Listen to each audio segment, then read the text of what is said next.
أعوذ بالله من الشيطان الرجيم بسم الله الرحمن الرحيم الحمد لله رب العالمين بارئ الخلائق أجمعين الحمد لأهله والصلاة على أهلها الصلاة والسلام على سيد الأنبياء والمرسلين العبد المؤيد الرسول المسدد المصطفى الأمجد الحبيب الأحمد النبي الأمي المكي المدني السراج المنير الكوكب الدري صاحب الوقار والسكينة المدفون بأرض مدينة سيدنا ونبينا وشفيع ذنوبنا وطبيب قلوبنا وحبيب نفوسنا ومولانا أبي القاسم محمد المصطفى وأهل بيته الأطيبين الأطهرين الأنجبين المعصومين المظلومين ولعنة الله على أعدائهم ومنكري فضائلهم وغاصبي حقوقهم من يوم عداوتهم إلى الآن ومن الآن إلى قيام يوم الدين وبعد يوم الدين أما بعد فقد قال حق سبحانه وتعالى في القرآن بسم الله الرحمن الرحيم والعصر إن الإنسان لفي خسر إلا الذين آمنوا وعملوا الصالحات وتواصوا بالحق وتواصوا بالصبر صلوات بھیجیے خاندان فاطمہ.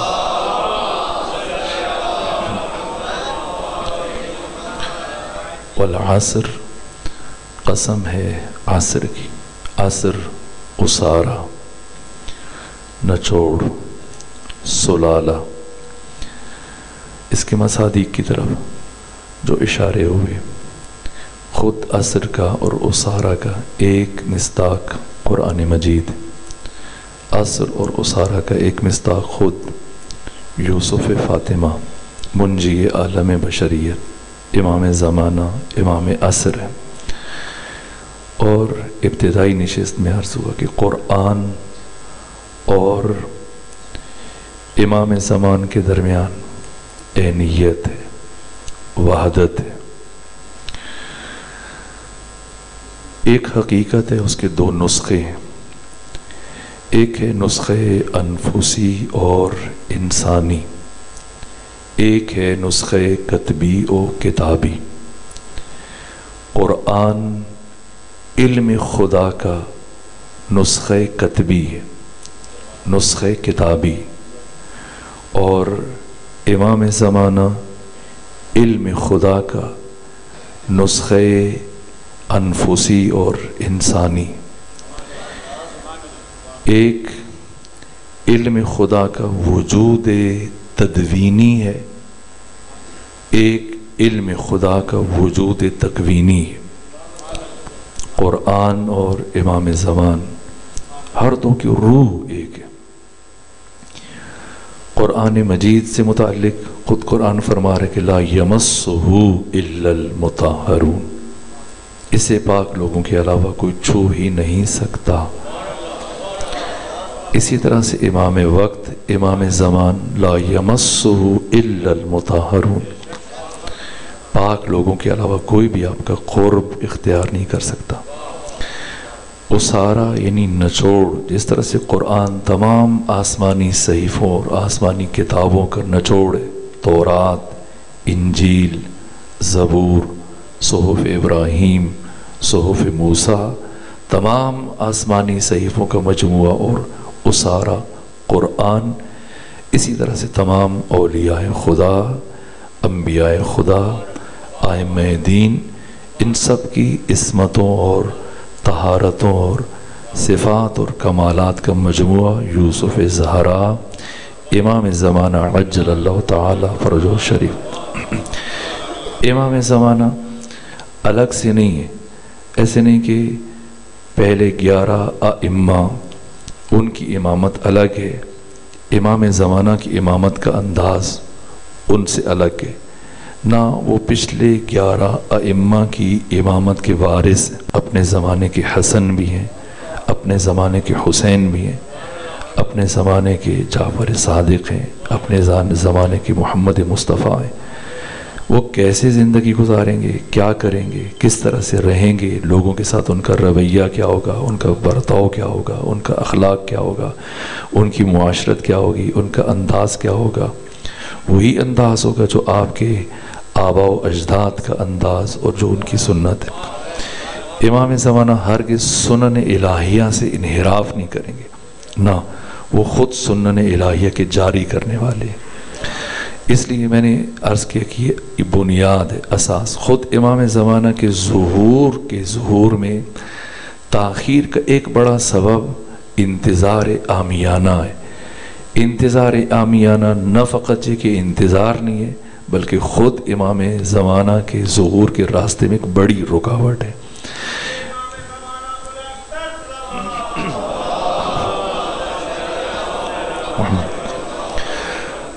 وہ انتظار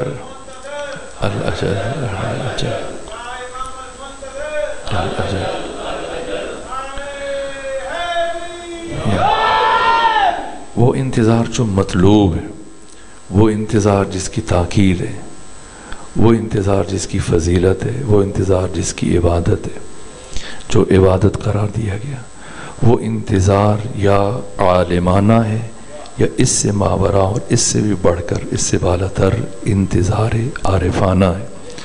یہ ہم نے اپنا محاسبہ کرنا ہے۔ الانسان علی نفسہ لبصیر، انسان خود کو بہتر جانتا ہے کہ ہمارا تعلق اپنے وارث کے ساتھ، اپنے آقا کے ساتھ، اپنے مولا کے ساتھ کیا تعلق ہے، کس سطح پہ ہے۔ اگر ہم منتظر ہیں یا منتظر نہیں ہیں، ایک بات تو سرے سے ہی کہ ہم انتظار ہی نہیں کر رہے۔ اگر یہ انتظار کر رہے ہیں تو ہم خود بہتر تشخیص دے سکتے ہیں کہ کون سے انتظار ہے، عامیانہ، عالمانہ، عارفانہ۔ اس لیے کہ انتظار عامیانہ خود سد راہ ہے، ہمارے اور امام کے درمیان خود حجاب ہے۔ امام سے متعلق ایسے تصورات، ایسے معتقدات، ایسے نظریات، ایسے عقائد قائم کر لینا، جیسے مزاح کے طور پہ بعض افراد وہ ایک دوسرے کی گردن کم میں بھی، ایک صاحب ہمارے ساتھی تھے تو باقی بھی وہ علماء کرام کی گردن کا بوسہ لیتے تھے۔ پوچھا کہ بھی گردن کا بوسہ کیوں لیتے؟ کہا یا ہمارے امام کی تلوار چلے گی۔ یعنی یہ تصور امام کی نسبت سے کہ گویا وہ آتی ان کا ہاتھ قبضہ شمشیر پہ، نہ، تلوار چلے گی، اس میں کوئی شک نہیں، لیکن تلوار اتمام حجت کے بعد چلے گی، اور تلوار صرف ان افراد کے لیے کہ اب ان کے لیے کوئی بھی دوسرا ذریعہ کارگر نہیں ہے، جن پر ہدایت بے اثر ہے، اور اب وہ ضال اور مضل ہیں، مفسد ہیں، اور فساد فی الارض کے مرتکب ہیں۔ وہ کچھ چارہ کار نہیں کہ اب کہ ان کے وجود سے اس زمین خدا کو پاک کرنا ہے، یہاں پر تلوار چلے گی۔ تمام تر حجتوں کے اتمام کے بعد امام زمانہ اس علی کے فرزند ہیں کہ وہ علی کی جو خود صاحب ذوالفقار ہے، اس کے باوجود آپ کی گلوئے اطہر میں رسی ڈالی اور آپ نے صبر کیا۔ یعنی خود انسان مولا متقیان کی زندگی کو دیکھے تو حیران ہو جاتا ہے۔ 63 سالہ زندگی، آپ عمر مبارک جب آپ نے ہجرت فرمائی مکہ سے مدینہ کی طرف، تو اس وقت مولا متقیان کی عمر کیا تھی؟ 23 سال کی عمر میں ہجرت فرمائی۔ ان 23 سالوں میں کبھی مولا متقیان نے ایک مرتبہ بھی تلوار چلائی؟ کبھی کسی ایک فرد کو قتل کیا ہو؟ اس درجہ پیغمبر اسلام کی توہین ہوئی ہے، طائف میں آپ کو لہو لوہان کر دیا گیا، تو تلوار تو چلا سکتے تھے، تلوار نہیں چلائی۔ اور ہو سکتا ہے کوئی کہے کہ بھائی تلوار شاید اس وقت چلانا جانتے نہیں تھے، جیسے ہمارے ایک صاحب خطیب وہ کہہ رہے تھے کہ ویٹ لفٹنگ کرنی چاہیے، باڈی بلڈنگ کرنی چاہیے، مشق کرنی چاہیے۔ دیکھیں امیر المومنین بھی مشق کرتے تھے، کیا نعوذ باللہ مولا متقیان کی شمشیر زنی آپ کی مشقوں کا نتیجہ ہے کہ بدر میں کارکردگی کم تھی اور احد میں تھوڑی بہتر ہو گئی، اور کرتے کرتے پھر خندق و خیبر میں اور اچھی ہو گئی، اور باقی غزوات میں نہ. مولا متقیان کی جو قوت جوانی میں ہوئی بڑھاپے میں، جو بڑھاپے میں ہوئی بچپنے میں. اگر بچپنے میں وہ علم، وہی جس طرح سے جو علم ہمارے ہاں ایک فقیہ جب داڑھی سفید ہونے لگتی ہے اور بوڑھا ہونے لگتا ہے، اب اس قابل ہوتا ہے کہ وہ فتویٰ دے سکے، درجہ اجتہاد پر پہنچتا ہے، اور مرجع بنتے ہوئے باقی فقہا کی نسبت جب وہ علم میں سب سے اوپر چلا جائے تو پھر یہ 60-70 برس کا عرصہ ہوتا ہے. تو جوانی میں علم کی وہ سطح نہیں، تو وہ بچپنے میں بالکل ہی انسان جاہل پیدا ہوتا ہے. لیکن مولا متقیان جو علم بڑھاپے میں وہی جوانی میں، جو جوانی میں وہی بچپنے میں، فرق نہیں. یہ جو میں جملے استعمال کرتا ہوں، جو کل آپ کی خدمت میں عرض کیا کہ حق تعالیٰ نے تمام تر فضائل، تمام تر کمالات کی حد انتہا کو ان 14 کی لافانی حیات کا نقطہ آغاز بنا کر بھیجا. کوئی ان کا سہیم و شریک نہیں ہے، کوئی ان کا عدیل و بدیل نہیں ہے، کوئی ان کا ہم پلہ نہیں. آپ لوگ نعرے بھی لگاتے ہیں، کل بھی میں شریک تھا آپ کی جشن میں، اور جناب ذاکر خدا سبحان انہیں سلامت رکھے قصیدہ پڑھ رہے تھے، آپ نعرے لگا رہے تھے. ان کا قصیدہ شروع یہاں سے ہوا کہ علی ابن ابی طالب کا ثانی اس کائنات میں بننا مشکل ہے، اور آپ نعرہ لگا کے تائید کر رہے تھے. اور میں یہ سوچ رہا تھا مشکل وہ کام ہوتا ہے کہ جو ہو سکتا ہے لیکن ہوتا مشکل سے ہے. تو اگر ہمارا علی کے متعلق ائمہ سے متعلق ہی عقیدہ ہے، اور بہت سارے لکھنے والوں کو بھی، قصیدے لکھنے والوں کو، منقبت لکھنے والوں کو خیال رکھنا چاہیے. ایک کلام عام تو ہمارے یہاں پڑھا جاتا ہے، میں نے وہ بھی یہیں سنا ہے کہ حق عرفان جو پایا تو علی یاد آیا.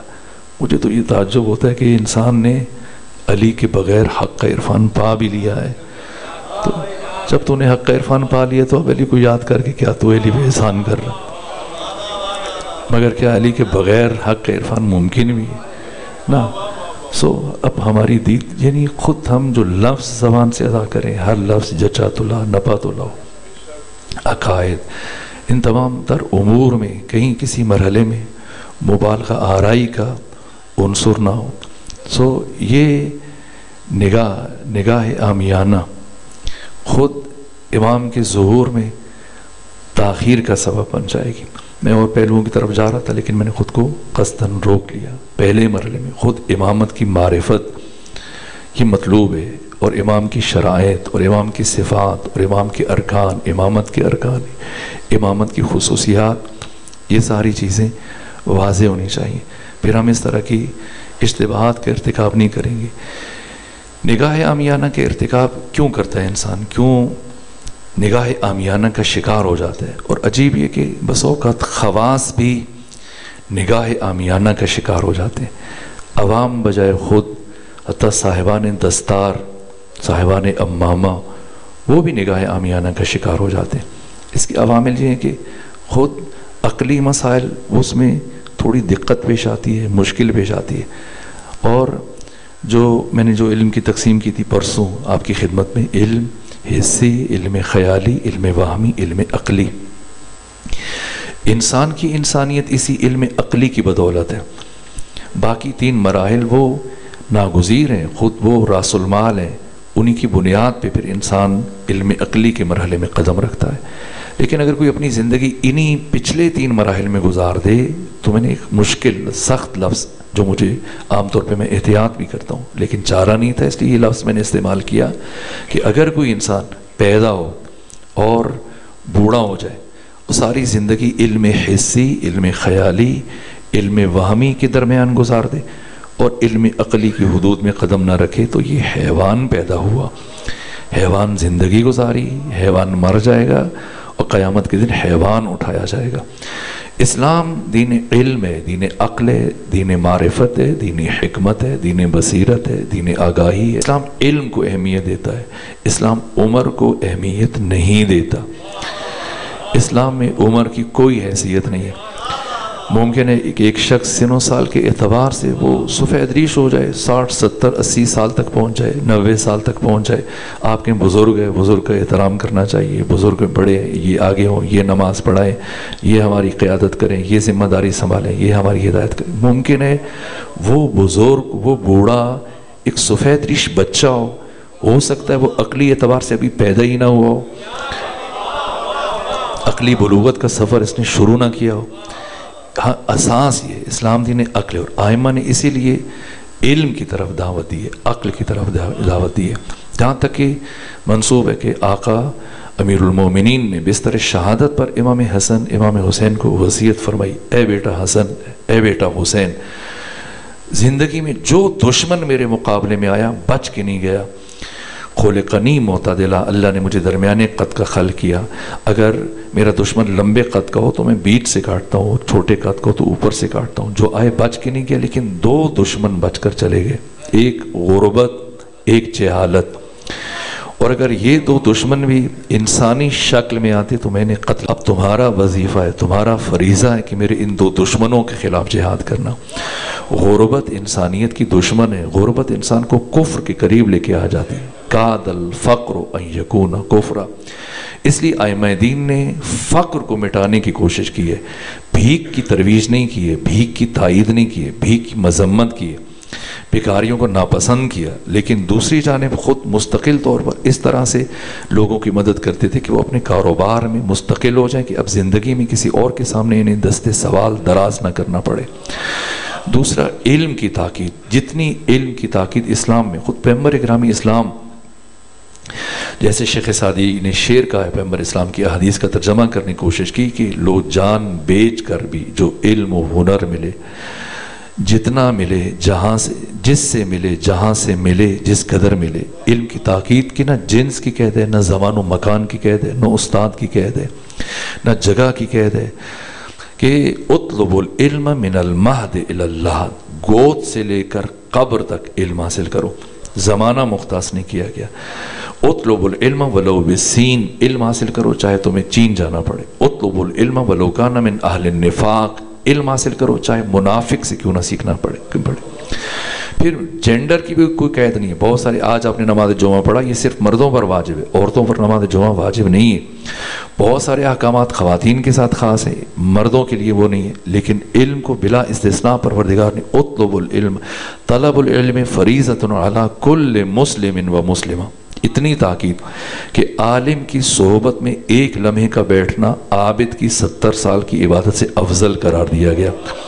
یہ احادیث ہیں پیغمبر اسلام سے منسوب ہیں کہ مداد العلماء افضل من دماء الشہداء، علماء کے قلم کی سیاہی کو شہداء کے خون سے زیادہ مقدم کیا گیا. چونکہ علم میں وہ اثر ہے، علم میں وہ طاقت ہے، آز ہے، علم کی اہمیت ہے. کیونکہ جہالت بشریت کی سب سے بڑی دشمن ہے. ائمہ دین کو جو خون کے آنسو رلوائے، یہ جہالت نے خون کے آنسو رلوائے. کوئی بھی چیز ائمہ کے مقابلے میں نہیں آئی، یہ جہالت ہے جسے مسلسل ائمہ دین کے مقابلے میں لایا گیا. اس وقت بھی امام زمانہ کے مقابلے میں جہالت ہے. آقا کی جو دشمنی ہے یہ جہالت، لوگوں کی جہالت سے فائدہ اٹھا کے انہیں امام کے مقابلے میں لایا جاتا ہے. خود آپ دیکھیں مولے متقیان جنگ جمل 60-70 ہزار افراد مولے متقیان کے مقابلے میں آئے. خود آپ دیکھیں کہ مولے متقیان جب انہیں بیعت کر لی ہے، آپ کے ساتھ کتنے افراد نے ساتھ دیا ہے اہل مدینہ میں سے. لیکن اہل مدینہ میں سے کئی گنا زیادہ افراد تھے کہ جو ایک خاتون کے لشکر میں شامل تھے. اہل بصرہ کے ہزاروں افراد، 30,000 سے زیادہ افراد بصرہ سے تھے، اسی طرح سے کوفہ سے تھے، اسی طرح سے مصر سے. 60 سے 70 ہزار افراد، اور ایک خاتون عسکر پر سوار ہے، اس اونٹ کا نام عسکر تھا. اور آپ دیکھیے کس طرح، یہ میں عرض کر رہا ہوں کہ یہ جہالت ہے. کوئی بھی چیز امام کا مقابلہ نہیں کر سکتی ہے، حجت خدا کا مقابلہ نہیں کر سکتی ہے، ماں سوائے جہالت کی. کیا ہے جاہل کا سب سے بڑا عیب؟ یہ ہے جاہل کا سب سے بڑا نقص یہ ہے کہ یہ استعمال ہو جاتا ہے، یہ بازیچہ بن جاتا ہے، دوسرا اس کو استعمال کر کے چلا جاتا ہے، اسے پتہ نہیں چلتا. اس لیے دین نے جہالت سے متعلق جو گفتگو کی ہے، اور قرآن نے جو گفتگو کی ہے، ائمہ دین کی سب سے بڑی جو نقصان پہنچا جس چیز سے وہ جہالت. آپ دیکھیں جنگ جمل میں اب لوگوں کی ذہنیتوں کا کہ کیسا فرد زمانے کی حجت کے مقابلے میں آ سکتا ہے.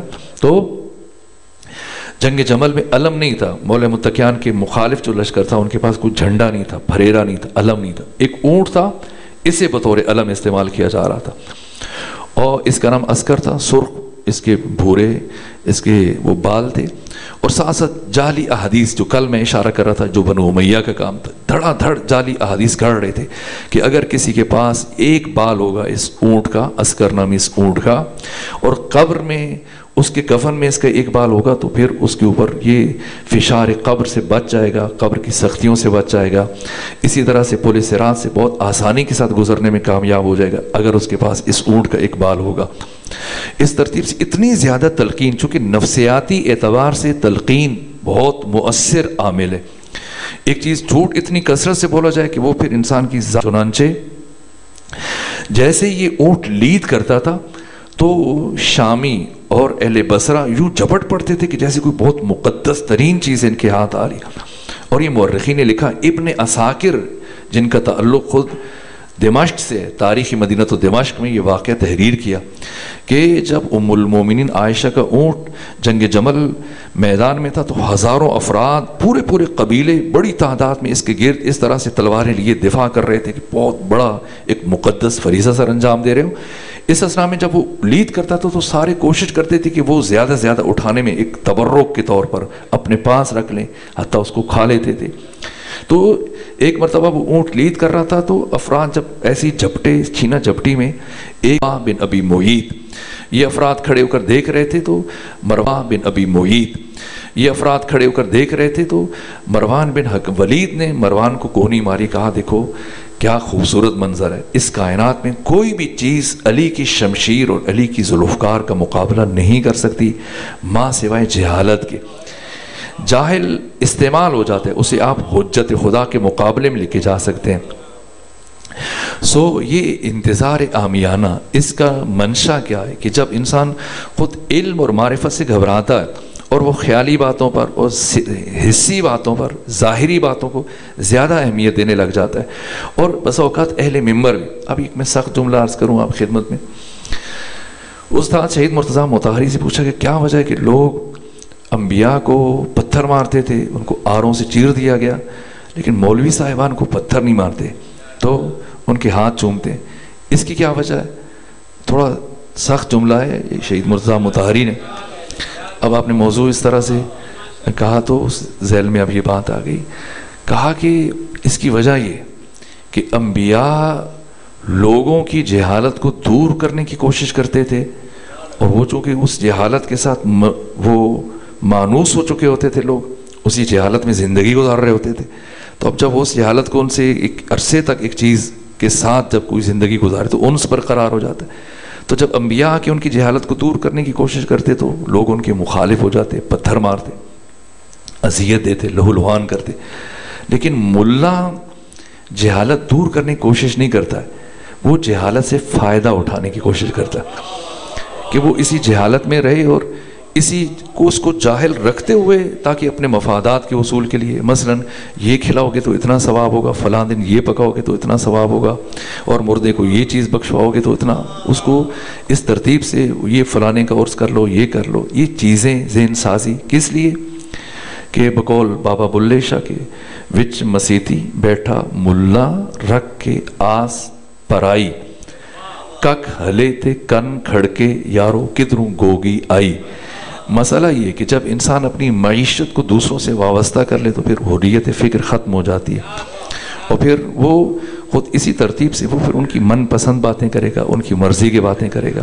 یہ جو افراد کہ میں آپ کو امام زمانہ کی زیارت کرواتا ہوں, کہاں سے, اور خود اگر کوئی عقلی یا علمی یا گہری فکری بات شروع کر دی جائے تو کچھ دیر چند لمحے وہ فرض سنتا ہے, اور پھر رفتہ رفتہ چونکہ وہ مانوس نہیں ہوتا تو اس کی گرفت ڈھیلی پڑنا شروع ہو جاتی ہے, اس کے ذہن کی گرفت آہستہ آہستہ کمزور پڑنا شروع ہو جاتی ہے, اور پھر وہ جسمانی طور پر وہاں پر موجود ہوتا ہے, خطیب کے الفاظ بھی اس کے کانوں سے ٹکرا رہے ہیں, سن بھی رہا ہے, سر بھی ہلا رہا ہے, لیکن وہ روحی اعتبار سے فکری طور پہ بہت دور چلا گیا، کہاں؟ خیالوں کی دنیا میں۔ اسی کے خیالات کی دنیا بہت لذیذ ہوتی ہے۔ نفسیاتی اعتبار سے علم نفسیات میں مالی خولیا ایک بیماری ہے۔ بس اوقات انسان کے جو حقیقت کی تلخ دنیا سے گھبرا کر پھر اسی خیالات کی دنیا میں رہتے ہیں، اور اسی میں بس اوقات مر بھی جاتے ہیں۔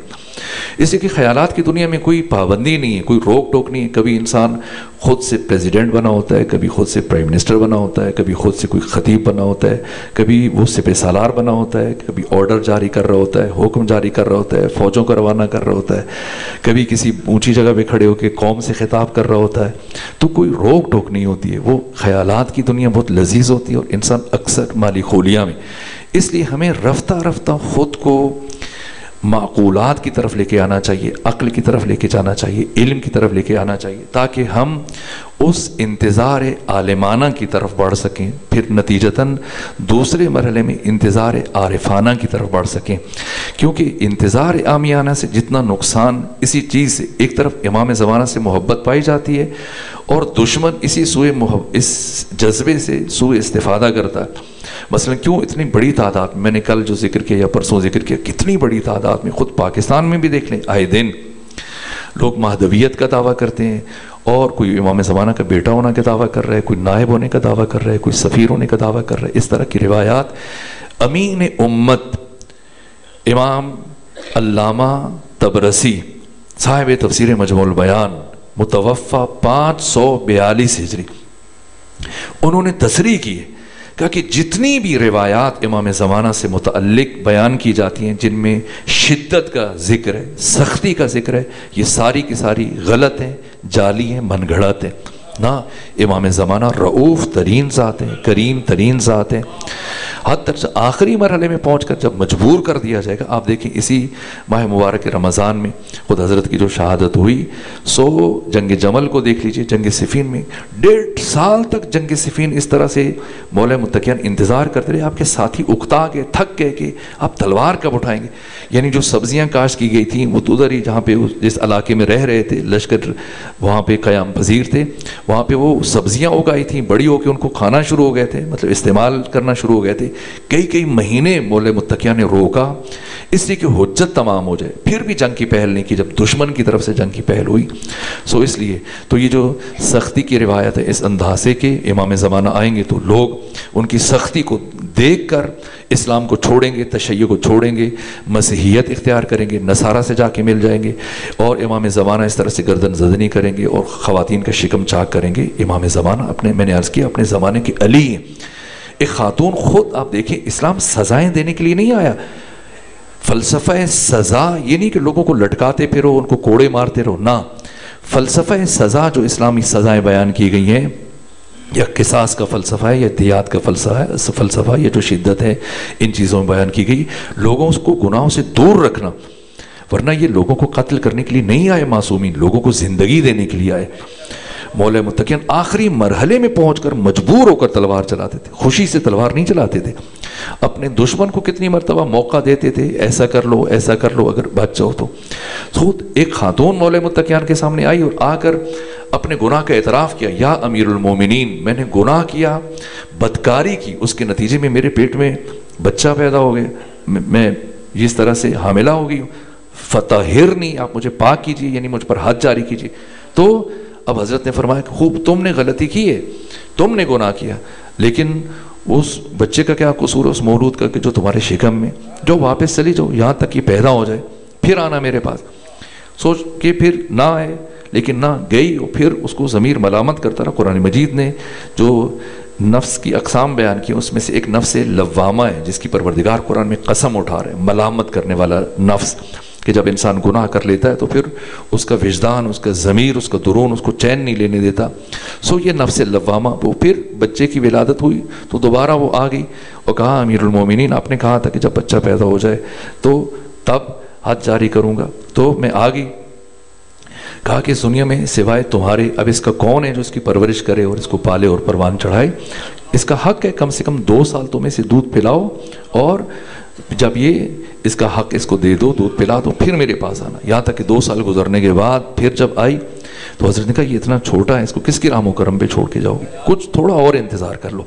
4 مرتبہ مہلت دی، لیکن اب 4 مرتبہ چونکہ اقرار کر چکی تھی تو حضرت مجبور ہوئے، اور جب اس کے اوپر حد جاری کی تو گریا کرتے ہوئے کہا کہ تو نے مجھے مجبور کر دیا کہ جب 4 مرتبہ تو میرے پاس آئی، اب میں تم پر حد جاری کر رہا ہوں، لیکن میں وعدہ کرتا ہوں کہ تو قیامت کے دن داخل جنت ہوگی اور اللہ تمہیں اہل جنت سے قرار دے گا۔ سو اسلام سزائیں دینے کے لیے نہیں آیا، بدکاری کی جو سزا آیت اللہ دستغیب فرماتے ہیں کہ جو بیان کی گئی ہے، اگر ممکن ہی نہیں ہے کہ کوئی فرد اس کے اوپر یہ سزا آ سکے، جو جتنی شرائط ہیں، حتیٰ چور کے جو ہاتھ کٹنے کی سزا ہے یہ تقریباً اس کی 32 شقیں بن جاتی ہیں۔ یہ دیکھا جائے گا کہ پہلی مرتبہ چوری کر رہا ہے، اس سے پہلے بھی چوری کرتا رہا ہے، کتنی مقدار میں چوری کر رہا ہے، مجبور تھا یا نہ عادت کی بنیاد پہ چوری کر رہا ہے، ان تمام تر چیزوں کو دیکھ کر حاکم شرع فیصلہ کرے گا۔ ایسا نہیں کہ جس نے کسی کی 10 روپے اٹھا لیے، 20 روپے اٹھا لیے، اب اس کا ہاتھ کٹ جائے گا، اگر ہاتھ کٹے گا تو کس جگہ سے ہاتھ کٹے گا، یہ تمام تر جزیات ہیں۔ سو سمجھنا ہے اسلام میں وہ شدت نہیں ہے، سختی نہیں ہے، اور اس اعتبار سے اور بہت سارے پہلو ہیں، لیکن چونکہ آخری نشست ہے وہ میں چاہتا ہوں، علی قاسم بھائی بھی کہہ رہے تھے کہ کافی افراد کے سوالات ہیں۔ سو اس ضمن میں انتظار عامیانہ یہ خود صد راہ ہے امام زمانہ سے متعلق، یہ جو وقت معین کیا جاتا ہے یا اس طرح کی جو گفتگو کی جاتی ہے اور امام زمانہ سے متعلق جو ملاقات کی بات کی جاتی ہے یا اس قبیل کی جتنی بھی باتیں یا علامات سے کہتا ہے انسان تطبیق کرنے پہ آ جاتا ہے کہ فلاں روایت میں جیسے 5 علامات حتمی ہیں، ان میں سے ایک نفس زکیہ کا قتل ہے۔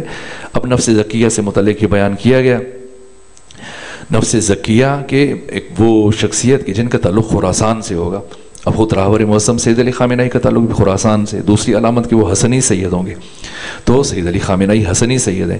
تیسری علامت کہ ان کا دائنہ ہاتھ شل ہوگا، تو راہبر معظم کا دائنہ ہاتھ شل تھا۔ اور پھر جو علامات ہیں، 5 علامات جو حتمی علامات ہیں، تو یہ آگے پیچھے ہو سکتی ہیں، جیسے سفیانی کا خروج ہے، دجال کا خروج ہے، آسمان سے ایک چیخ سنائی دے گی یا زمین ایک مقام پر دھنس جائے گی، یا نفس زکیہ کا قتل۔ تو اور پھر یہ جو 5 علامات ہیں یہ رجب، شعبان، رمضان کے مہینے میں آ کے ان کا ظہور ہوگا۔ تو کیا مطلب کہ اب ہم کہیں کہ نہ، چونکہ اب آغا خامنہئی ان میں یہ ساری علامات ہیں کہ یہ خراسان سے بھی ہیں، حسنی سید بھی ہیں، ان کا دائنہ ہاتھ بھی شال ہے، اور پھر اس پاکیزہ ترین شخصیت کی خود ایک ذکی شخصیت ہے، تو ہم کہیں کہ اس سے مراد آ گئے، نہ، ہم تطبیق نہیں دے سکتے، ہم تشخیص نہیں دے سکتے، ہم وقت معین نہیں کر سکتے، یہ ہمارا کام نہیں ہے قطعی طور پر۔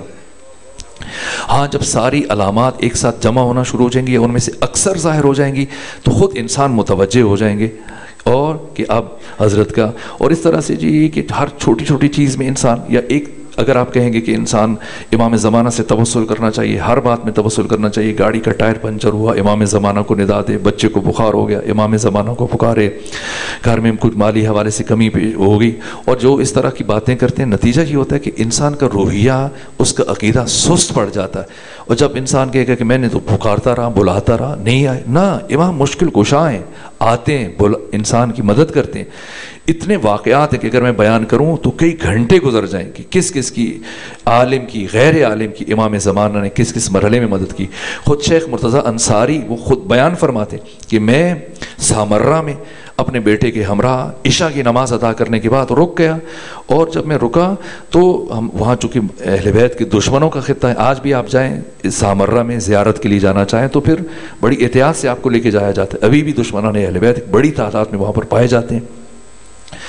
سو افراد جو باقی نمازی تھے وہ انہوں نے سمجھ گئے کہ یہ اہل بیت کے محب ہیں، ان کے پیروکار ہیں، سو انہوں نے الگ سے میٹنگ کی اور طے کیا کہ ان باپ بیٹے کو ہم قتل کر دیں گے۔ اور وہ جب جانے لگے تو مسجد کے دروازہ باہر سے بند کیا، تالا لگا دیا، اور پھر آئیں گے ہتھیار وغیرہ لے کے آئیں گے، اور ہم صوبوں میں آ کر ان کو شیخ مرتضیٰ انصاری، وہ شخصیت کے جنہیں امام زمانہ نے اجتہاد کی سند دی، 40 سوالات پوچھے امام زمانہ نے شیخ مرتضیٰ انصاری سے، اور ان کو نہیں پتا تھا کہ آقا امام زمانہ مجھ سے سوال کر رہے ہیں، اور جب 40 سوالوں کے درست جواب دیے شیخ مرتضیٰ انصاری نے تو امام وقت نے یہ جملہ ارشاد فرمایا، یا شیخ انت مجتہد حقا، اے شیخ زمانے کا امام گواہ دے کے جا رہے کہ بتحقیق تو مجتہد ہے۔ تو خود یہ شیخ مرتضیٰ انصاری، لیکن کس طرح سے امام تائید کرتے ہیں، کہا اب جب ہم نے دروازہ کھولنے کی کوشش کی اور باہر سے دروازہ بند تھا، پریشانی ہو کہ کیا کریں، تو اس وقت ہم نے اپنے زمانے کے امام سے توسل کیا اور دیوار میں شگاف پیدا ہوا، اس طرح سے اتنا بڑا شگاف کہ ہم باپ بیٹا دونوں وہاں سے گزر گئے، اور جیسے ہم مسجد سے باہر آئے تو وہ شگاف آپس میں متصل ہو گیا، مل گیا، کتنے علماء ہیں, کتنے واقعات ہیں. آپ بحرین کا واقعہ دیکھ لیجئے. بحرین کا جو بادشاہ تھا, اس کا وزیر اعظم, یہ آپ نے سنا ہوگا, بہت مشہور اور معروف, تمام بڑی جو کتابیں ہیں غیبت کی ان میں اس واقعے کو بیان کیا گیا.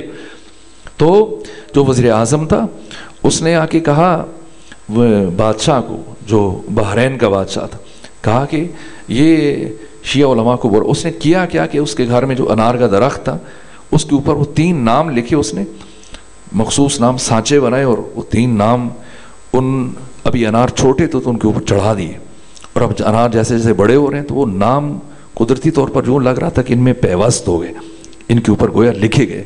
جیسے ہم بھی نا یہ کمزور توحید والے, کبھی وہ مثلا بینگن کٹے ہوئے بیچ میں نکال کے دکھاتے, یہ دیکھو لفظ اللہ لکھا ہوا ہے, کبھی اور یہ دیکھو فلاں جانور میں یہ نظر آ رہا ہے. نا, ایسی چیزیں نہیں ہیں, یہ ضعیف ہے. تو ادھر دیکھو, ادھر بجری کے اوپر جناب ابوالفضل عباس کے یہ گھوڑے کا پنجہ وہ نظر آ رہا ہے. نا, یہ کہ جسم کو ٹکڑے ٹکڑے کر دیا جائے, مشکل ترین مراحل سے گزارا جائے. ہم نے خود کو ان مراحل سے گزارنا ہے. میں اس بات کو جو شروع کر دی مکمل کروں, یہاں تک کہ پھر وہ انار جب اتارے تو, اور ان کے سانچے اتارے انار, یہ 3 لے کے گیا بادشاہ کے پاس, اور وہ 3 نام وہ اس طرح سے لگ رہے تھے کہ گویا یہ قدرتی طور پہ ان کے اندر گندہ ہے خدا کی طرف سے. تو کہا دیکھو یہ اہل تشیع اور ان کے علماء ان لوگوں کو برا بھلا کہتے ہیں, ان پر لعن طعن کرتے ہیں, اور یہ سارے نام ان اناروں کے اوپر پروردگار کی طرف سے ان کی تائید کے لیے گندہ کر دیے گئے, تاکہ ان کی حقانیت اور ان کی صداقت آشکار ہو جائے. تو اب بادشاہ نے, بحرین کا جو بادشاہ ہے, شیعہ علماء کو اکٹھا کیا, کہا انار سامنے رکھے کہ جواب دو, یا پھر اپنے مذہب سے دستبردار ہونے کے لیے تیار ہو جاؤ, یا پھر اپنے اقلیت ہونے کو قبول کرو, اور پھر یہاں پر باج دو, ٹیکس دو, اس طرح سے اس حیثیت سے تم زندگی گزار سکتے ہو. پھر مسلمان کے عنوان سے اور مسلمان کے ٹائٹل سے زندگی نہیں گزار سکتے. علماء نے کہا کہ ہمیں 3 دن کی مہلت دو, 3 دن کے بعد آپ کو جواب دیں گے. اگر 3 دن کے بعد آپ کو مطمئن نہ کر سکے تو پھر آپ جو سزا ہمیں دو, چاہے قتل کرو, اگر کہو گے تو ہم مذہب تبدیل کرنے کے لیے تیار ہو جائیں گے. 3 دن کے لیے علماء چلے گئے, ان کے نام بھی روایات میں تحریر کیے گئے, اور صحراؤں میں گریہ کرتے رہے, مناجات کرتے رہے, امام زمانہ سے توسل کرتے رہے. اور جب تیسرا دن مکمل ہونے کو آیا تو ان 3 میں سے ایک عالم بزرگوار کو آقا امام زمانہ تشریف لائے, ملاقات کی, اور کہا کہ جا کے اس بادشاہ سے کہو کہ وزیر کو اپنے پاس روکے اور کچھ افراد کو تمہارے ہمراہ بھیجے, اور گھر میں فلاں صندوق میں وہ 3 سانچے پڑے ہوئے ہیں جو اناروں کے اوپر. تو اس عالم نے جو سوال پوچھا آقا امام زمانہ سے, کہا کہ اگر آپ نے مدد کرنی تھی تو جب پہلے دن ہم آئے تھے اس دن مدد کر دیتے, دوسرے دن مدد کر دیتے, 3 دن میں ہمارا خون خشک ہو گیا, اور آج اب تیسرے دن ہماری مدد کے لیے تشریف لائے. امام زمانہ نے فرمایا کہ اس میں میری غلطی نہیں ہے, اس میں میرا قصور نہیں ہے, اس میں تمہارا قصور ہے. تم نے خود کو لاوارث سمجھا اور 3 دن کی مہلت مانگی. اگر تم کہتے کہ ہم ابھی جواب دیتے تو میں اسی لمحے تمہاری تائید کرتا, اسی لمحے میں تمہاری مدد کرتا. آقا امام زمانہ ہماری مدد کرتے ہیں, ہماری نصرت کرتے ہیں, اور خود معصومین علیہ السلام کی احادیث ہیں, اور آقا امام زمانہ کی توقیع بھی ہے کہ اگر ہم آپ کی نصرت نہ کرتے تو یہ دشمن آپ کو چیر پھاڑ کے رکھ دیتے. وہ ہمارے مشکل کشاں ہیں, وہ ہمارے وارث ہیں. لیکن یہ کہ انسان اس طرح کی بات کرنا شروع کر دے کہ چھوٹی سے چھوٹی چیز میں بھی یہ بھی امام سے لینا ہے, یہ بھی امام سے لینا ہے, اور جب نہ ملے تو کہ نہیں بھائی امام تو نہیں ہے, یا یہ چیزیں ہیں, یا اس طرح سے. نہ, بہرحال میری طبیعت ناساز تھی, شرمندہ ہو کہ میں بہتر انداز میں بیان نہیں کر سکا. صرف 15 منٹ باقی ہیں, تو سوالات اگر ہوں تو آپ بیان کر دیجیے.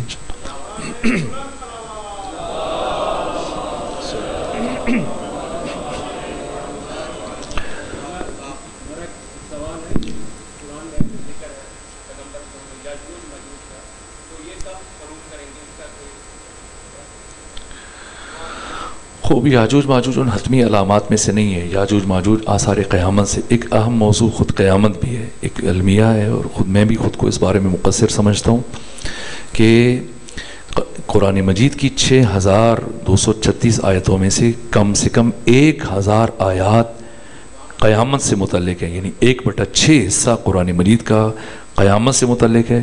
وہ بھی ایک اہم ترین موضوع ہے, اور مہدویت اور خود قیامت اور قیامت سے پہلے کے یہ مراحل, یہ ان چیزوں کا بہت گہرا تعلق ہے.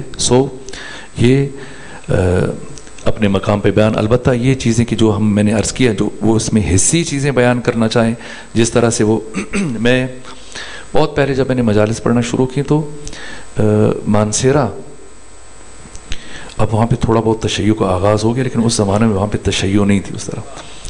تو ہمارے والد چونکہ زمیندار تھے، کھیتی باڑی کرتے تھے، تو مانسیرا میں وہ زمینی علاقہ کم ہے، پہاڑ زیادہ. تو وہاں کے ایک فرد جو تھے وہ ٹریکٹر تھریشر جو ہے وہ، ہمارے یہاں فصلیں جلدی تیار ہو جاتی تھی گندم، تو وہاں آ جاتے تھے پہلے، تو مہینہ بھر وہاں سے تھریشنگ کرتے تھے اور پھر وہ بار کر کے لے جاتے تھے اپنے ساتھ گندم. تو انہوں نے میرے والد سے خواہش کی کہ کبھی آپ کا بیٹا اگر ہمارے یہاں آئے ادھر، تو مانسیرا کی سائڈ پہ کوئی مجلس وغیرہ ہو تو ہمارے گھر بھی. ان کا گاؤں ذرا سا مانسیرا سے اندر کر کے خاص شہر میں نہیں تھا، وہ مجھے لے کے چلے گئے، وہ محرم کے ایام تھے. تو اسی ترتیب سے وہ انہوں نے بتایا باقی جو ان کے گاؤں والے تھے کہ یہ شیعہ ہیں، اور تو مجھے بغور دیکھ رہے تھے. اور جبرائیل جو صرف روح ہے، جبرائیل جسم تو نہیں رکھتے. جب زمین پر آتے تھے تو یہ دہیے قلبی کی شکل میں آتے تھے، تو اب جبریل جو خود روح ہے، روح لطیف ہے، مجرد ہے، بسیط ہے، اس میں کوئی عنصر نہیں ہے، کوئی مادہ نہیں ہے. اب جب جبرائیل یہ چوتھے آسمان سے اوپر نہیں جا پا رہے ہو، کہہ رہے ہیں لو دنو تو بلتن لا ترکتو، اگر ایک پورا برابر یہاں سے آگے بڑھوں تو میرے پر جل جائیں. آپ نے دیکھا ہوگا، ہم بھی چونکہ زیادہ سفر میں رہتے ہیں، مختلف روڈوں کے اوپر زیادہ وقت گزرتا ہے، ٹرک گزر رہے ہوتے ہیں، ان کے پیچھے میں وہ براق کی تصویر بنی ہوتی ہے، گھوڑا ہے اور اس کے ایک طرف سے پر ہیں، آگے سے کسی خاتون کا منہ بنایا ہوا ہے. اور ہمارے یہاں ایک مسجد میں ایک خطیب وہ جمعے کے خطبے میں کر رہے تھے کہ جو یہ کیا نام لیا میں نے، براق، اس کا جو چہرہ تھا وہ پیغمبر کی ازواج میں سے ایک زوجہ کے جیسا خدا نے رکھا ہے کہ اتنا لمبا سفر ہے کہ پیغمبر کو راستے میں وحشت نہ محسوس ہو، تو دیکھتے ہوئے جائیں گے تو سفر بآسانی کٹ جائے گا. اب آپ بتائیں، خوب فرض کریں کہ جبرائیل تو نہیں پہنچ سکے اور براق جو یہ گھوڑا ہے یہ پہنچ گیا اسی تمام یعنی پر لے کر اور اس جسم کے ساتھ عرش پہ. جب یہ پہنچا ہوگا تو اس کی خدمت کے لیے پھر آخر کیا پیش کیا گیا؟ مہمان تھا نا، تو مہمان نوازی کے لیے اب اس کو کھانا کھلایا جائے یا گھاس کھلایا جائے، کیا کھلایا جائے؟ یہ المیہ ہے، یہ مراحل ہے، یہ چیزیں یہ کنائے ہیں. اور جیسے عرش ہے، لوح ہے، قلم ہم کہیں تو ذہن میں اس طرح سے یہ کہ شاید قلم کی تصویر، جو کرسی کہیں تو کرسی کی تصویر آ جائے گی. نہ، کرسی کسے کہتے ہیں، عرش کسے کہتے ہیں، لوح سے مراد کیا ہے، قلم سے کیا مراد کیا ہے، میں وقتاً فقتاً عرض بھی کرتا رہتا ہوں. منتہائے مکان کو قرآن نے عرش سے تعبیر کیا ہے. جہاں پر مکان کا تصور ختم ہو جائے اور مقام شروع ہو جائے اسے عرش کہتے ہیں. اسی طرح سے منتہائے زمان کو کرسی کہا گیا ہے. جہاں زمانے کا تصور نہیں ہے یہ کرسی ہے، یہ ایک حدود ہے، یہ ایک مملکت ہے، لیکن ایسی مملکت کہ جہاں زمان اور مکان کا تصور نہیں ہے. البتہ زمان بعد میں آتا ہے، مکان پہلے ہوتا ہے، مکان سے زمان وجود میں آتا ہے، یہ باہم لازم و ملزوم ہے. لیکن یہ حقائق عرش، لوح، قلم، کرسی، یہ سلسلے، یہ سارے زمان و مکان سے ماورا ہیں. ان کو اب ہم ایسی اس میں لے کے آنا چاہیں تو ہم پھر مشکل کا شکار ہو جائیں گے. یاجوج ماجوج ہے، یا اسی طرح سے اور باقی جو اس علامات امام زمانہ سے متعلق، اور وہ جب آئے گا تو اس کی اتنی لمبی سواری ہوگی جو 3 میل کے اوپر پھیلی ہوئی ہوگی، اور اس کے آگے ایک بہت بڑا گدھا ہوگا. اور یہ چیزیں نہ اسرائیلیات ہیں، یہ خود مہدویت کا عقیدہ. اب آپ دیکھیں اس وقت پوری دنیا میں ہر طرف سے شور اٹھ رہا ہے، امریکہ سے شور اٹھ رہا ہے، اسرائیل سے شور اٹھ رہا ہے، دوسرے یورپین ممالک سے شور اٹھ رہا ہے. اور خود کیا وجہ ہے کہ محمد بن سلمان نے چند سال پہلے، جو سعودی عرب کا ولی عہد تھا، اس نے کہا کہ میں مہدی کا مقابلہ کروں گا. سب کو پتہ ہے مہدی سے کوئی کسی نہ یہودی انکار کر سکتے ہیں، نہ عیسائی انکار کر سکتے ہیں، نہ اہل تسنن انکار کر سکتے ہیں. محی الدین ابن عربی اتنی بڑی شخصیت، شیخ اکبر جنہیں کہا جاتا ہے، اپنی دنیا میں بہت بڑی شخصیت مانے جاتے ہیں، اور عرفان اور تصوف میں ان کا ہم پلہ کسی کو نہیں مانا جاتا.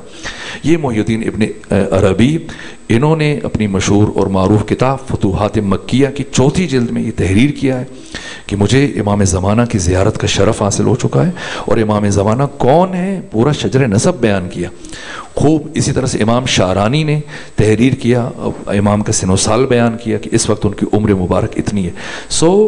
یہ ایک مسلم عقیدہ ہے. اب پوری دنیا سے آوازیں اٹھ رہی ہیں. آج بھی آپ دیکھیں پادریوں کو اکٹھا کر کے کس طرح سے ٹرمپ کے کسی کندھے پہ کسی نے ہاتھ رکھے ہوئے ہیں، سر پہ ہاتھ رکھے ہوئے ہیں.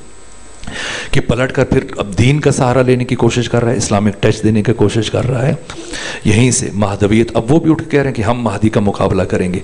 یہ جو چیزیں ہیں، یہ جو اسرائیلیات ہیں، یہ جو جعلی روایات ہیں، من گھڑت روایات ہیں، جس کی وجہ سے پھر ہمارے ہاں بھی بس اوقات پھر آقا امام زمانہ کی نسبت سے بہت کچھ، اب اگر میں کہوں تو خود آپ کے شہر میں بھی ایسی چیزیں کر دی گئیں، اور لوگوں کو ان کی عقیدتوں سے غلط فائدہ اٹھانے کے لیے اور ان کی جیبوں کو خالی کرنے کے لیے اور مال بٹورنے کے لیے، مال دنیا کے لیے امام زمانہ کا نام استعمال کرنا، یہ ظلم، یہ جنایت، یہ ہے. اس لیے شعوری وابستگی، عالمانہ وابستگی، عارفانہ وابستگی یہ ناگزیر ہے. اگر ہم انتظار عامیانہ سے گزر کر انتظار عالمانہ اور عارفانہ میں قدم رکھنا چاہتے ہیں تو ہمیں خود کو مانوس کرنا پڑے گا علم کی دنیا میں، قرآن کا. امام زمانہ اگر خوب زیارت برائے زیارت کی کیا حیثیت ہے؟ آپ سے میں سوال کرتا ہوں، امام زمانہ کی زیارت مقدم ہے یا رضایت مقدم ہے؟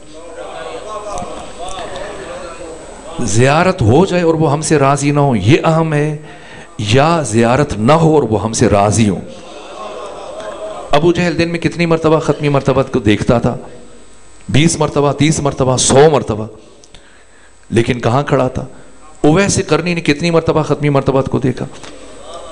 ایک مرتبہ بھی نہیں دیکھا، ایک مرتبہ بھی نہیں دیکھا. ماں سے ہمیشہ خواہش کرتے تھے کہ اجازت دیں چلا جاؤں، لیکن ماں نے منع کیا، اور ایک دفعہ مشروط اجازت دی کہ سحر میں جاؤ، برق رفتار سواری کا انتظام کرو، پہنچو اور بس مل کے رات تک تم نے واپس آنا ہے.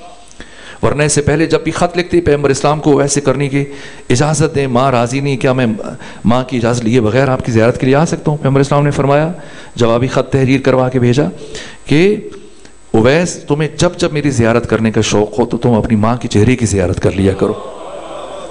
لیکن وہ ہمت نہیں ہاری، اجازت مانگتے رہو.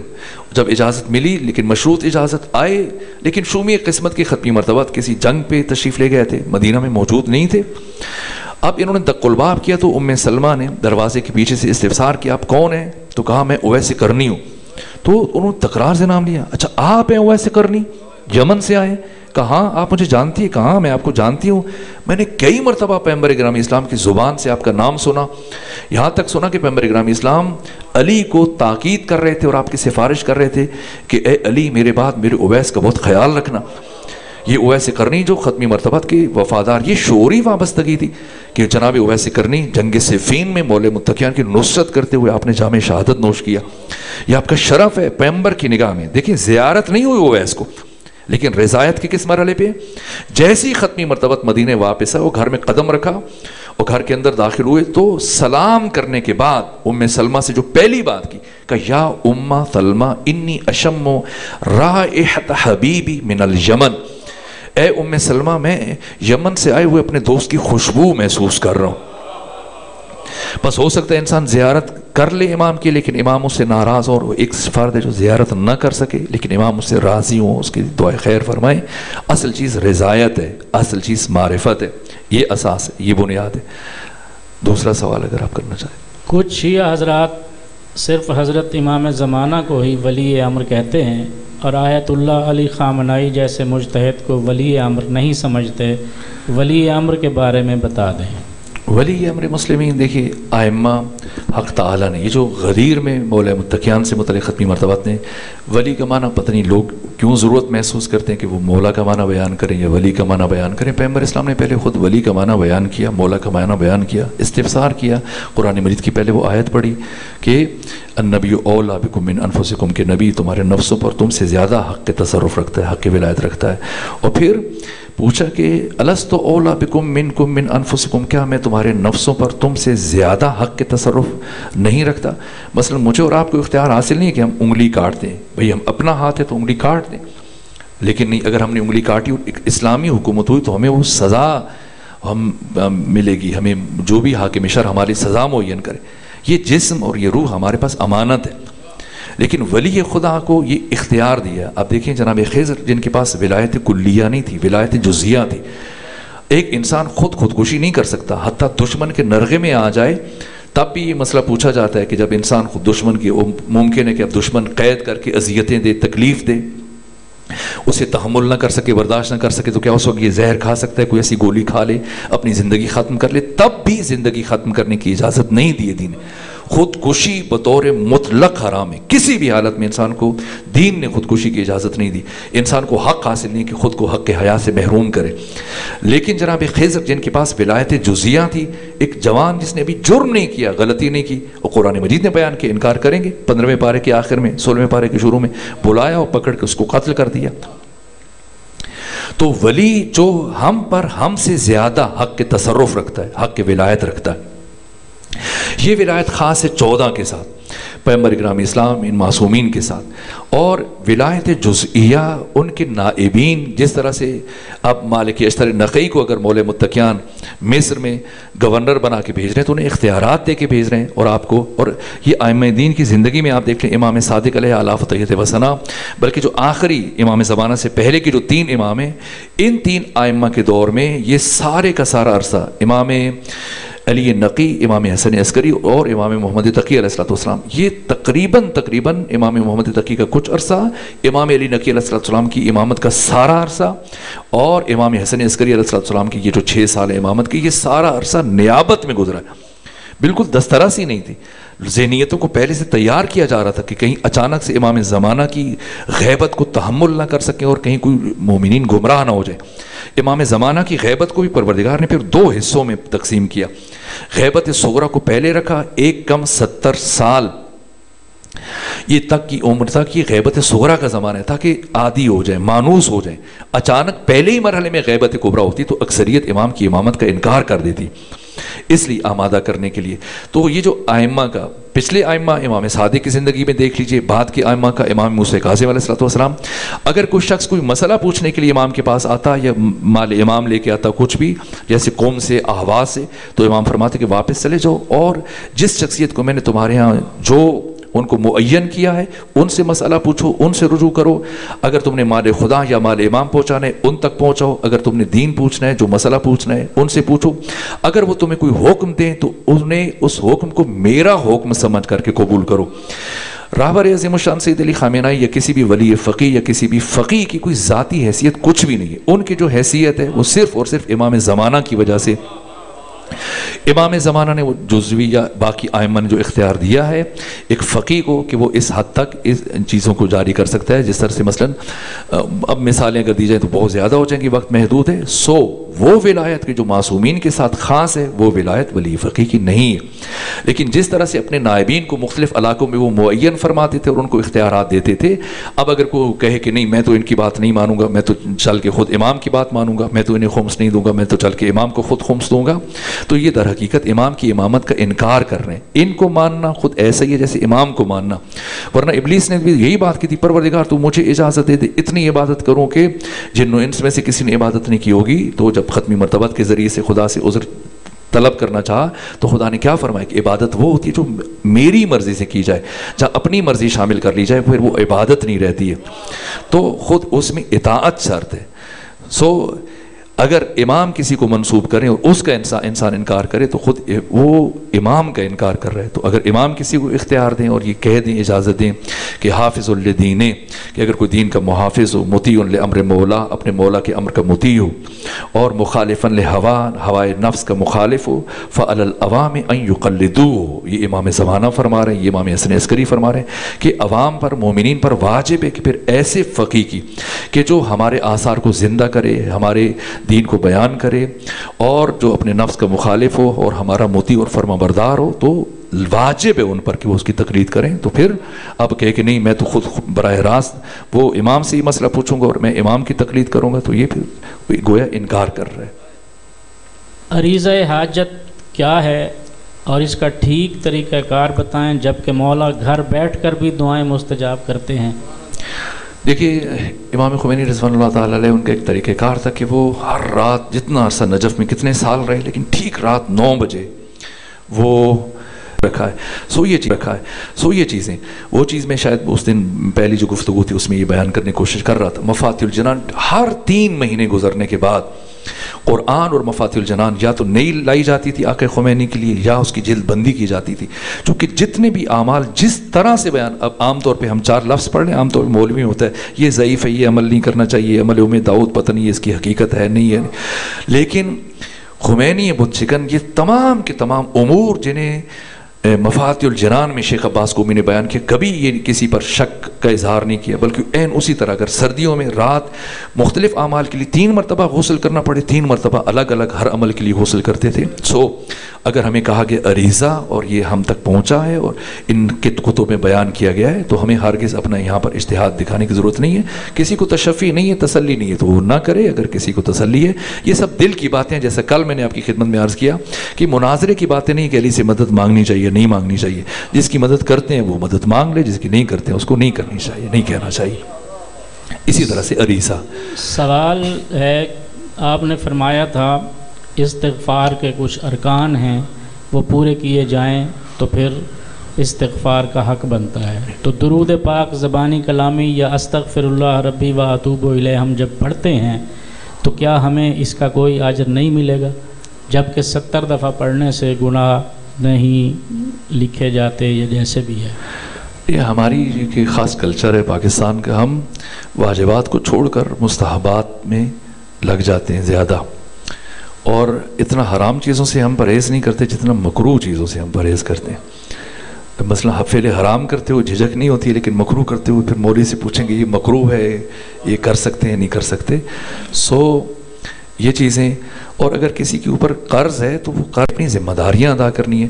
اب اگر ہم کسی کے ذمے واجب نمازیں اور وہ واجب نمازیں ادا نہ کرے جو ہم نے چھوڑ دی ہیں، یا کسی کے ذمے حج واجب ہے، ہمارے تشیع میں حج کو ابھی تک وہ اہمیت نہیں دی جا رہی، درحالی کہ معتبر احادیث ہیں اور سینکڑوں کی تعداد میں کہ اگر کوئی شخص استطاعت کے باوجود حج پر نہ جائے تو اس کے نماز جنازہ میں شرکت کرنا جائز نہیں ہے، وہ حالت کفر میں مرا ہے۔ استطاعت کے باوجود، مال ہونے کے باوجود اگر کوئی حج کے لیے نہیں جاتا، ترک کرتا ہے۔ اب افراد عمرے پہ چلے جائیں گے یا عمرے پہ نہ جائیں، مثلا زیارات پہ بہت اجر ہے، تاکید ہے، ثواب ہے۔ امام حسین علیہ السلام کی زیارت کا ثواب 70 مقبول حج کے برابر ہے، یہ اس میں کوئی شک نہیں ہے، پیغمبر اسلام نے فرمایا۔ لیکن کیا اب اگر یہ امام حسین کی زیارت کے لیے جائے گا تو حج اس سے ساقط ہو جائے گا؟ نہیں، حج ساقط نہیں ہوگا جب تک یہ حج نہیں ادا کرے گا، یہ گنہگار ہے۔ سو واجبات کو ادا کرنا، وہ 4 ارکان مفصل ہے، آپ کہیں گے تو میں بیان کر دوں گا، اور وقت بھی محدود ہے، آپ دیکھ لیں کہ آپ کے روزے میں مشکل نہ ہو جائے۔ دجال کے بارے میں میں نے اشارہ کر دیا، دجال کی یہ وہ ہماری انہی چیزوں سے فائدہ اٹھاتے ہیں لوگ۔ وہ میں نے شروع میں بات کی تھی کہ ملا لوگوں کی جہالت دور نہیں کرتا، ان کی جہالت سے فائدہ اٹھانے کے لیے، اور اس طرح سے اب میں آپ کو عرض کروں کہ بہت ساری کتابوں میں بھی بات، لیکن ہر بات کتاب میں آ جائے تو بھی اسی لیے تعنن کیا جاتا ہے، اسی لیے علم رجال کی حیثیت ہے۔ اب ایک مولانا ایک مقام پہ بیان کر رہے تھے کہ جناب موسیٰ کے زمانے میں وہ جو اوج بن انق تھا، اب وہ داستان بیان کر رہے تھے ایک محفل میں، اتفاق سے میں بھی گیا، مجھ سے پہلے وہ پڑھ رہے تھے، لوگ سن رہے تھے بڑی محویت کے ساتھ، چونکہ کہانی انسان کو بہت دلچسپ لگتی ہے، عقلی بات ہو تو انسان پھر تھکنا شروع ہو جاتا ہے، اور کچھ دیر کے بعد پھر موبائل نکال لے گا، دائیں بائیں دیکھے گا۔ وہ بیان کر رہے تھے کہ اوج بن انق جو ہے یہ اتنا لمبا تھا کہ اس نے وہ ایک مرتبہ چادر بچھائی اور موسیٰ کے پورے لشکر کو چادر میں سمیٹ دیا، اور ماں کے پاس آ کے پھینکا کہ بتائیں کیا کرنا ہے، ان کا کیا حساب کتاب کیا جائے۔ وہ چادر کون سی فیکٹری نے بنائی تھی؟ خوب قد تو بڑا ہو گیا، اب دیکھیں اسی حساب سے۔ اب پھر وہ بیان کرتے ہیں، اچھا بعض کتب میں بھی ہے، اور یہ مولانا باقر ملسی نے حیات القلوب میں بھی لکھا ہے قد بڑا تھا، لیکن انسان کا قد عہد آدم سے لے کے آج تک معمول کے مطابق رہا ہے، ورنہ وہ احسن تقویم سے خارج ہو جائے گا انسان۔ بہت ہو گیا 6 فٹ، 6.5 فٹ، 7 فٹ، 8 فٹ، اس سے زیادہ قد نہیں رہا کبھی انسان۔ قبر لمبی بنا دی جائے احتراماً کسی بھی وجہ سے، یہ الگ بات ہے۔ قد تاریخ بشری میں انسان کا اتنا ہی رہا ہے جتنا آپ کا ہے، تھوڑا بڑا ہو جائے گا 1 فٹ، 1.5 فٹ، 2 فٹ، اس سے زیادہ نہیں ہے جی۔ اب وہ اوج بن انق کے بارے میں ہے کہ اس کا قد اتنا بڑا تھا، وہ مولانا بیان کر رہے تھے کہ وہ جناب موسیٰ ان کی 70 فٹ کی تلوار تھی، لمبی ہو جاتی تھی حملے کے وقت، اور 70 فٹ کا وہ انہوں نے جمپ لیا اور خود ان کا اپنا قد بھی 70 فٹ تھا تو اس کے لا کے گھٹنے کو لگی، اتنا لمبا تھا. تو اب سنیے کس طرح سے یہ مولوی کیا کام کرتا ہے. شرمندہ ہوں، لیکن اب چونکہ موضوع ایسا ہے یہ باتیں آ گئیں تو آپ سن لیجیے. اب جو انہوں نے اگلی بات کی، کچھ چیز روایت میں ہوتی ہے، کچھ پھر غریب اپنی محنت دکھاتا ہے. اور کسی نے کہا کہ اتھوں تھی تو روایت دے الفاظ تھے، اتھوں وہ میں غریب دی محنت ہے. تو محنت ابھی دیکھیے انہوں نے کیا دکھائی. کہا کہ اب جب وہ گرنے لگا، پاؤں کٹ گیا، گرنے لگا، تو پوچھا بتاؤ موسیٰ میں کہاں گروں، خشکی پہ گروں یا تری پہ گروں. تو کہا موسیٰ جانتے تھے کہ اگر میں نے کہا خشکی پہ گرو تو یہ بالعکس کرے گا، اگر میں نے کہا کہ پانی میں گرو تو یہ خشکی میں گرے گا، اور اگر یہ خشکی میں گر گیا تو پھر تعفن پھیلے گا، بدبو لوگوں کے لیے برداشت کرنا، اتنی بڑی لاش کو کون تحمل کرے. تو کہا پھر خشکی میں گرو. تو اس نے پھر دریا میں خود کو گرایا. کہ آج بھی آپ چلے جائیں، دیکھیں ہم یہ ظلم کرتے ہیں، آج بھی آپ چلے جائیں وہاں پر دریائے نیل میں، تو جو پنڈلی ہے وہ جو اس کی پنڈلی کا جو ایک سائڈ ہے نچلی سائڈ، اس سے ٹرین گزرتی ہے، اوپر والی سائڈ سے گاڑیاں گزر رہی ہیں. یہ کب ہوتا ہے؟ جب ہم انہیں اہمیت دیتے ہیں. کوئی آپ کو امام زمانہ کے نام پہ بے وقوف بنانے میں کامیاب نہ ہو جائے، کوئی ان کے نام پہ کوئی جگہ بنا دے، یہ یہاں پہ آئیں گے، یہ ملاقات ہوگی، آپ کی جیب خالی کرنے کے وسیلے نہ. المومن قیس اتقوا فراست المؤمن فإنه ينظر بنور اللہ. مومن کی فراست سے بچو کہ مومن نور خدا سے دیکھتا ہے. وہ ختم ہوا، شرمندہ ہوں. آپ پوچھ لیجئے، کوئی پوچھنا چاہتا. علماء صاحبان فرماتے ہیں کہ جب صدقہ دیتے ہیں تو امام زمانہ کے نام پر دیا کریں. امام علیہ السلام تو غیبت صغرا میں ہیں، کبرا میں ہیں، ان کو کون سی چیز کی حزن اور خوف ہے کہ ہم ان کے نام کا صدقہ دیں؟ یہ حسن نیت کا اظہار ہے صرف، کہ ہم تو اپنی جانیں ان کے سپرد. بالکل ایسے ہے. یہ جو ہم صدقہ کی نیت کرتے ہیں، تاکید کرتے ہیں، اب امام زمانہ کو نہ کسی کا ثواب چاہیے نہ کسی کا صدقہ چاہیے، خود ان کی وجہ سے کائنات باقی ہے، نظام باقی ہے. یہ جو ہم عمل انجام دیتے ہیں یہ حسن نیت کا اظہار ہے. جیسے انسان اپنی کسی پسندیدہ، اپنے محبوب، جیسے ماں اپنے بچوں کی صحت و سلامتی کے لیے صدقہ دیتی ہے تو وہ اپنی حسن نیت کا اظہار کر رہا ہوتا ہے، اپنی عقیدت کا اظہار کر رہا ہوتا ہے. ورنہ امام ان چیزوں سے بے نیاز ہے اور ہرگز کو ضرورت نہیں. خلاص. امام زمانہ کے لقب المہدی کی علمی عملی اہمیت واضح. علمی عملی اہمیت کو 6:11 ہو گئے. تو ہدا یہدی مہدی، ہدا اس نے ہدایت کی، یہدی وہ ہدایت کرتا ہے، مہدی ہدایت یافتہ. مہدی من اللہ و ہادی للناس، یہ لغت میں معنی ہے کہ اللہ کی طرف سے ہدایت یافتہ جو لوگوں کی ہدایت کرتا ہے. اور جیسے قرآن نے بیان کیا کہ یادونا بے امرنا، اللہ کے امر کی طرف لوگوں کی ہدایت کرتے ہیں. مہدی ہدایت یافتہ، ہادی ہدایت کرنے والا. تو ہادی کو مہدی ہونا چاہیے، غیر مہدی ہادی نہیں ہو سکتا. خلاص. السلام ورحمت. علیکم السلام. قبلہ سوال یہ ہے کہ کئی بار انسان خود بھی ایک فکری انتشار کا شکار ہو جاتا ہے کہ ہم دیکھیں مثلا یہ فلسطین کے معاملات دیکھیں، یہ کئی بھی اور جنگیں دیکھیں، تو بعض ایسے مقدس خواتین، با کردار خواتین کہ ان کے مردوں کی شہادت کے بعد انہیں خود طرح طرح کی اذیتوں سے گزرنا پڑتا ہے، حتیٰ کہ ان کی عصمت دری بھی ہوتی ہے. تو کیا یعنی اس میں کیا حکمت ہو سکتی ہے کہ جب ان کی عصمت ہی پامال ہو جائے اور پھر اس کے بعد کی جو کامیابی ہے اسے کتنی لذت رہ جاتی ہے؟ اس میں کیا حکمت ہو سکتی ہے؟ میں متوجہ نہیں ہوا.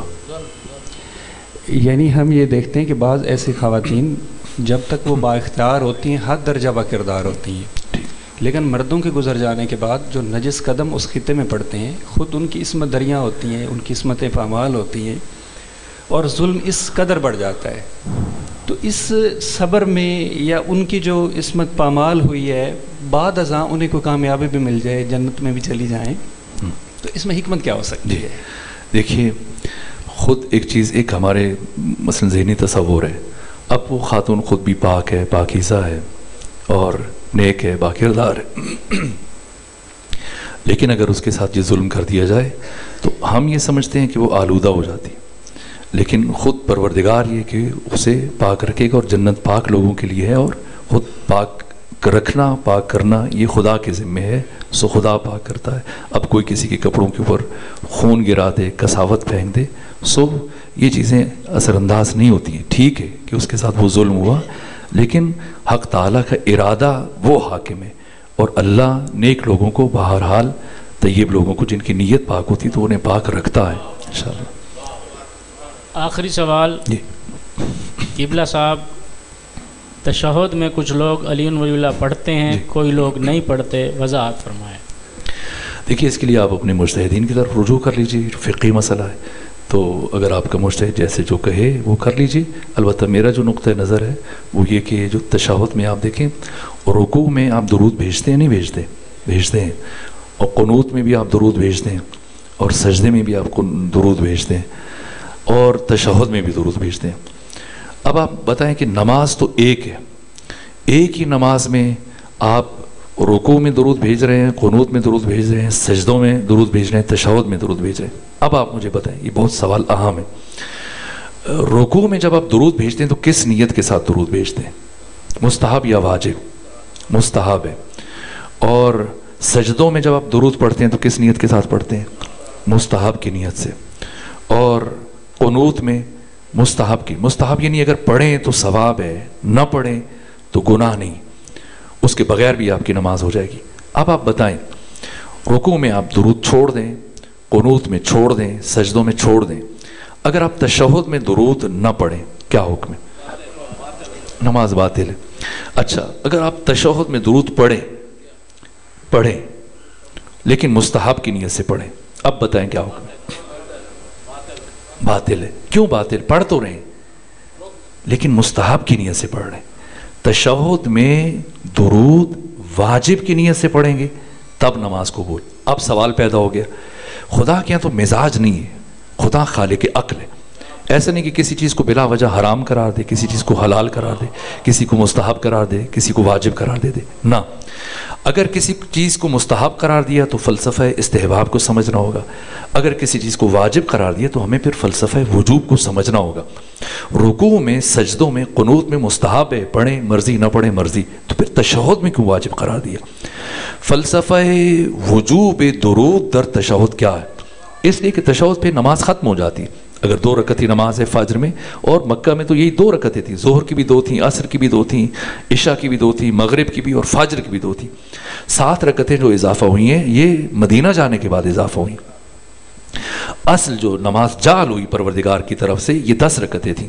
یہ اہل سنت کا بھی اس پہ اتفاق ہے، کوئی ایسا نہیں کہ اٹھ کے جرت کرے کہ نہیں مدینہ میں 17 رکعتیں تھیں، مکہ میں 17 رکعتیں تھیں. نہیں، مکہ میں 10 رکعتیں تھیں، مدینہ میں 7 کا اضافہ ہوا.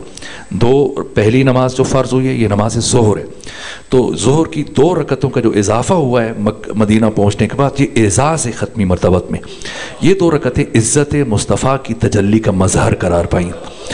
عصر کی 2 رکعتیں یہ اعزاز علی ابن ابی طالب میں فرض کی گئی ہیں. یہ 2 رکعتیں عزت علی ابن ابی طالب کی تجلی کا مظہر ہے.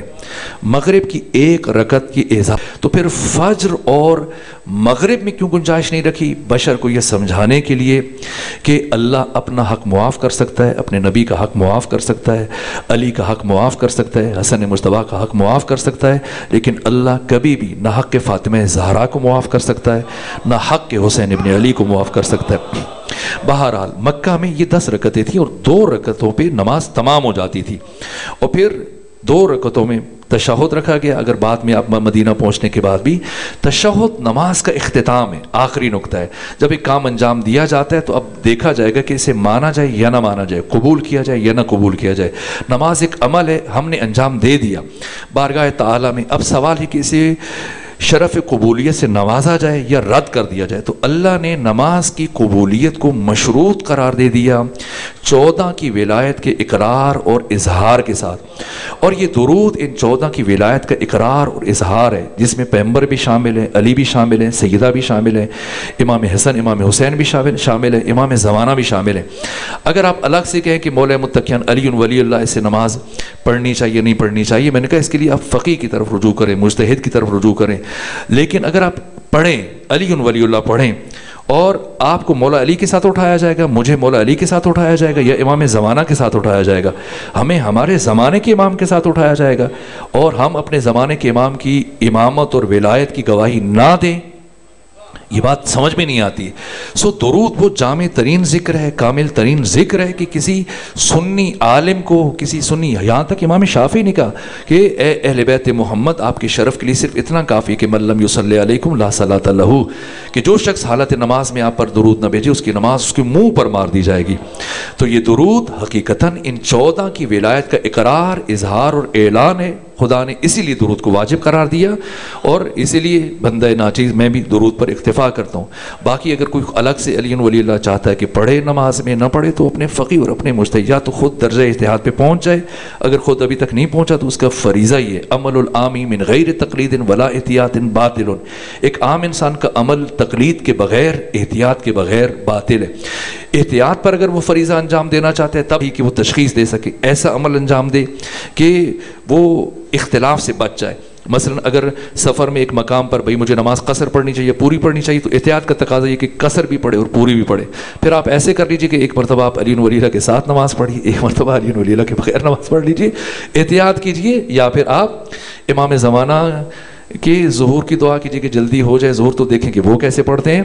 یا پھر یہ کہ اگر آپ کسی کی تقلید کرتے ہیں تو فقیہ کی طرف رجوع کر لیجیے. میرا جو نقطہ نظر ہے اس باب میں, وہ درود کی جو تفسیر میں نے بیان کی وقت کم تھا اجمالی طور پر, کہ فلسفہ وجوب درود تشہد میں یہی ہے. پروردگار ہم سب کو اپنی اطاعت اور بندگی کی توفیق عطا فرمائے, اور ہم سب کو آقا امام زمانہ کا سپاہی بننے کی توفیق عطا فرمائے, آقا کی معرفت عطا فرمائے, امام زمانہ کے سپاہیوں کی حفاظت فرمائے, بحق محمد و آل محمد.